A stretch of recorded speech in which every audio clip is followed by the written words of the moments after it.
Hello, members of the Finance and Governance Committee. This is Tanya Cheng, Controller for the City.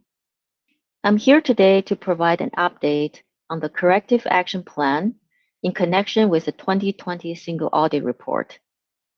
As you might be aware, Christine Williams, our Internal Control Senior Manager, who has been providing these updates in the past, recently retired from the City. I'm here to filling in on behalf of the Finance Department. Today, I'll be covering two topics: the current status of the Corrective Action Plan and our continuous progress on the Corrective Action Plan. So here is a definition slide of the different statuses of the Corrective Action Plan. You have seen this slide several times in the past, so I won't get into the details. But just to refresh you on the 6 categories we have on the various stages of the Corrective Action Plan, they are complete, to be tested, PMP or policy procedure draft, in progress, not started, passed, / no longer required. This is a slide that Christine presented in the last update to the committee back in October last year, about 6 months ago. I would like to draw your attention to the last column on this page. You can see that the number of cumulative findings from 2015 to 2019 is 183 in total. We also have repeated findings year after year, and we have 25 of those. So the total number of unique findings is 158 if you subtract these repeated findings.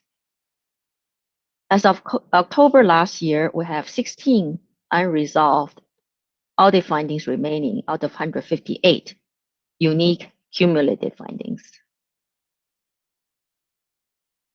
Now, fast forward to March of this year, I'm happy to report that we have made great progress over the last 6 months in tackling these remaining findings. If I may draw your attention to the very bottom of this page, as of March of this year, we have only 6 audit findings left, and none are in the material weakness category, which is the most severe kind of audit finding. Here's a bar chart you have seen in the past updates. It demonstrates the journey we have taken to address the cited audit findings over the past 2 years, from March 2019 to March 2021. So let me draw your attention to the bottom part of the chart. The long red bar on the top represents the number of audit findings as of March 2019, 2 years ago. There were a total of 87 unresolved findings. The short green bar at the very bottom represents the current number of findings as of March this year, which is a total of 6. As you can see, we have reduced 81 audit findings over the past 2 years. That's a 93% reduction. So here's a list of remaining 6 audit findings. Now let me briefly go over each of this and provide an update on where we are resolving these findings.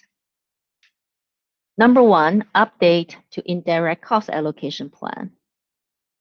This finding indicates that the city doesn't have a cost allocation plan or indirect cost proposal prepared in accordance with the uniform guidance.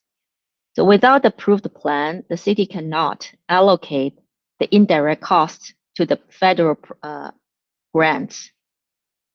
The finance department is currently developing an indirect cost allocation plan in accordance with the guidance. The internal service fund allocation was completed and implemented last fiscal year. For the indirect cost allocation plan, finance department staff are researching indirect cost allocation plans from other cities before updating the city's own plan and submitting to the federal government for review and approval. The anticipated implementation date is this calendar year. Lease agreement. The condition of the finding is that the city doesn't have a process to identify and evaluate all lease agreements. So this could lead to misstatement of the city's assets and liabilities. So with assistance from external accounting firm, Finance Department has conducted multiple training sessions with the department heads and city staff on how to identify lease agreements. Additionally, a lease accounting checklist has been provided to the purchasing department, which will be the central point to flag any lease agreement for accounting's further review. So this corrective action plan is ready to be tested by the auditors. Next one, pension plans. There's a lack of review of the census data used by CalPERS and BARS for the calculation of the city's net pension liability. Auditors noted discrepancies in certain demographic and compensation data. So this condition could lead to the misstatement of pension-related assets and liabilities. So our human resource department has developed audit procedures to review and validate the census data, and these audit procedures will be implemented by September of this year. Next one, notes receivable. The finding is that there are no procedures in place to collect payments from developers based on the residual revenue. Currently, our housing department has developed and implemented a policy procedure and is ready to be tested by the auditors. The remaining two audit findings relate to information technology general controls and will be communicated to the City Council via a separate confidential written reports.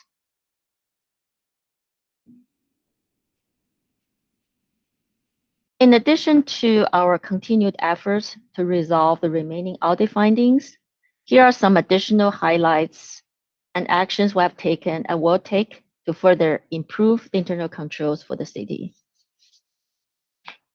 With respect to Internal Control Integrated Framework, or ICIF, we have implemented 6 policies adopted by the City Council between September 2020 and March of this year. The 3 remaining policies will be adopted in this fiscal year. Our new internal control senior manager will start with the city in early May. Training. We continue to provide training to our staff and the Finance and Governance Committee serving as the Audit Committee. In addition to the 2 sessions completed in February this year, we have scheduled 2 additional training sessions with the committee in September and November. Our ERP project is ongoing. One key milestone we accomplished is the completion of the new chart of accounts, which will lay the foundation for the new ERP system when enable further enhancement of internal controls. That will conclude our presentation. We would like to recommend that Finance and Governance Committee receive the 2020 Single Audit Report from the audit firm Eden & Payne, an update on corrective action plan from staff, and give authorization to forward both presentations to City Council.